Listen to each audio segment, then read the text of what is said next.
نومبر 2007 کو جب میں تبلیغی جماعت کے اجتماع میں گیا رائے ونڈ، تو میں چونکہ کتابوں سے ایک شوق رکھنے والا بندہ ہوں، پڑھنے والا ہوں، تو میں ان کے سٹال کے اوپر چلا گیا. تو میں نے دیکھا وہاں شیخ زکریا کاندھلوی صاحب کی کتاب پڑھی ہوئی ہے، فضائل اعمال، فضائل حج، فضائل درود، فضائل صدقات، اور یوسف کاندھلوی صاحب کی حیات الصحابہ، اور اکا دکا اور کتابیں. تو میں نے ان کو کہا کہ قرآن بھی ہے آپ کے پاس؟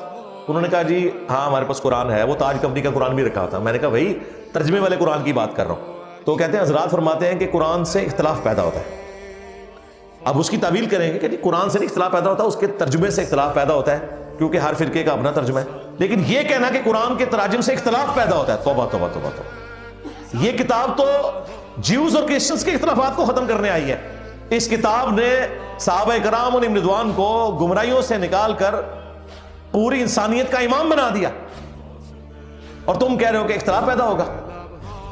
اور انہی کا لگایا ہوا پھل آج تک ہم کھا رہے ہیں. محنتیں تو ان کی ہیں نا. وہ فضائل اعمال پڑھ کے تو چینج نہیں ہوئے تھے، قرآن کے ذریعے ہوئے تھے. تو قرآن کا ترجمہ رکھو.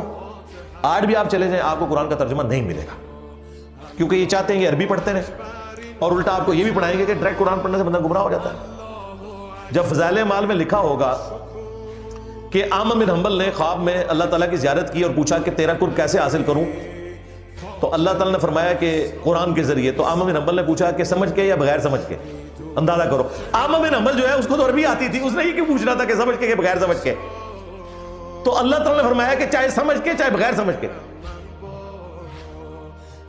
وہ اللہ جو اپنے نبی کے ذریعے پورے قرآن میں یہ بات نازل فرما رہا ہے کہ اس قرآن کو انسٹرومنٹ آف دعوت بنانا ہے، اور 4 دفعہ ایک صورت میں فرمایا وَلَقَدْ يَسَّرْنَا الْقُرْآنَ لِلذِّكْرِ فَهَلْ مِن مُدَّكِرٍ. قرآن کو ہم نے سمجھنے کے لیے آسان کیا، ہے کوئی نصیحت حاصل کرنے والا؟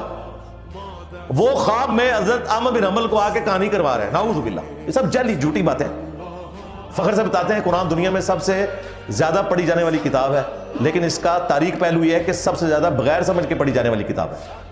وہ جو فلم بنائی تھی نا خدا کے لیے، اس میں ایک سین ہے جب وہ ایک ایجنٹ کو پکڑتے ہیں تو گورا اس سے جب انٹرویو کرتا ہے تو وہ فر قرآن سناتا ہے، اور وہ کہتا ہے کہ یہ جو تم یعنی یہ کیا پڑھ رہے ہو؟ اس نے کہا مجھے نہیں پتا. تو وہ ماننے کے لیے تیار نہیں ہوتا گورا کہ اس کو اس طرح بہترین انداز میں عربی آ رہی ہے اور اسے یہ نہیں پتا کہ اس کا مطلب کیا ہے. اب اسے کیا پتا کہ دنیا کے آلموسٹ 99% مسلمانوں کا یہی حال ہے کہ فر عربی بولتے ہیں لیکن یہ نہیں پتا کہ اس کا مطلب کیا ہے.